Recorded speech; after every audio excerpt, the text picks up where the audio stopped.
Hello everyone. In the last video we have discussed up to the physical examination of head. Now we are going to continue with the next part, the physical examination of normal newborn eyes. So the newborn usually cry tearlessly because of the lacrimal ducts are not fully mature until about 3 months of age. Maybe you have noticed that if newborn they are crying, no, there will be no tears. Okay, why? The reason is the lacrimal duct is not mature. Okay, after the 3 months.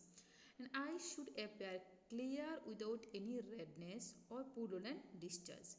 And we should observe for subconjunctival hemorrhage, ophthalmia neonatum atresia. So we have to see there is any congenital abnormalities or any infection or any redness as there or not. Okay. Next is ears. The level of the top part of the external ear should be on a line drawn from the linear canthus to the outer canthus of the eye and back across to the side of the head. Okay, so the norm, you can see the picture. This is the example like normal ear. The inner canthus of the eye should go to the just across the side of the head. Okay, but in the abnormal it is, you can see it is in the down. Okay, not inner canthus. Okay, and if it is low seated air, you can see that it is going more downwards. Okay, so this is the abnormalities. Okay, next is mouth. The mouth should be observed for cleft lip, cleft palate. Okay, this is the example of cleft lip or tongue tie. The palate of the newborn should be intact and occasionally one or two small round or glistening and well circled cyst or Epstein pearls are present on the palate, a result of the extra load of calcium, okay, that was deposited in the urine. So in the mouth also, sorry, it's utero. In the mouth also you have to see is there any abnormality, okay, like cleft lip or cleft palate or tongue tie. Okay, that you have to observe it.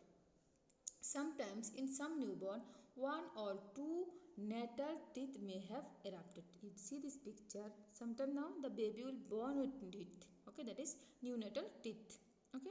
Next is neck. The neck of the newborn is short, often chubby, and creased with skin fold, and head should rotate freely on it.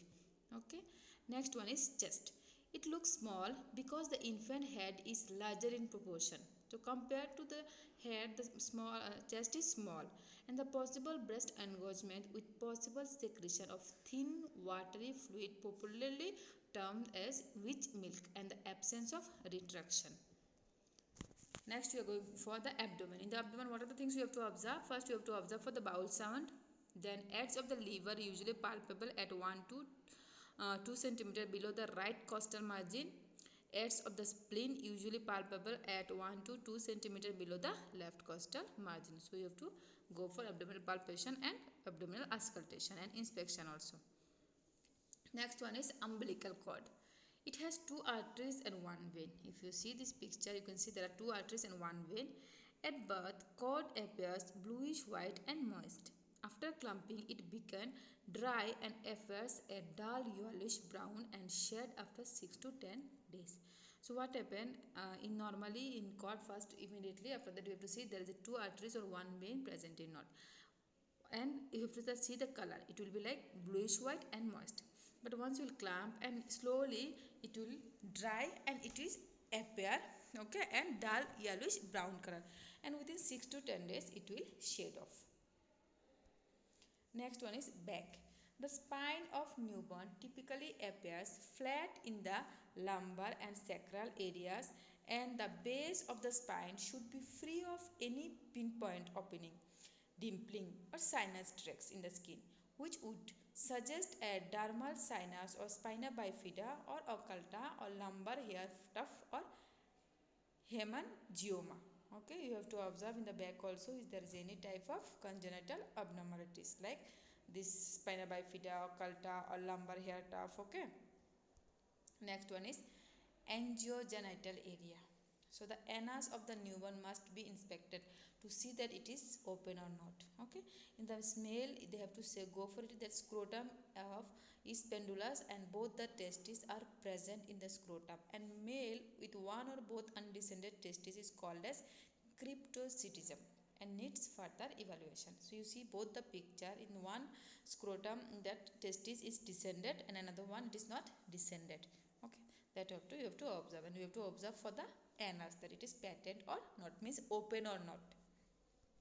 Next is in the female genitalia, what you have to observe. In female newborns, labia majora fully covered and labia minora. Some newborns have mucous vaginal secretion which is sometimes blood tinged, called pseudomenstruation, and this discharge disappears as soon as the infant system has cleared the hormones. What happen? Sometimes no, the baby, the newborn female girl will have the menstruation. Okay, after the delivery, which is called as pseudomenstruation, and it is why it is occurs is because of hormone. Now once the hormone is cleared, and it will go disappear. Okay, the next one is extremity, that is limb. We should observe for syndactyl or polydactyl. Syndactyl means less fingers. Okay, polydactyl means more fingers. And the next one is meconium. Meconium is the first fecal materials, is a sticky, odorless and materials greenish black to brown green which is passed from 8 to 24 hours after the birth. And the urine, the first urine is diluted because of immaturity of the kidney and lack of ability to concentrate urine. So you have to observe that baby is past meconium or not, and you have to observe that baby is past the urine or not. So with this we have completed the physical examination of normal newborn. Thank you everyone.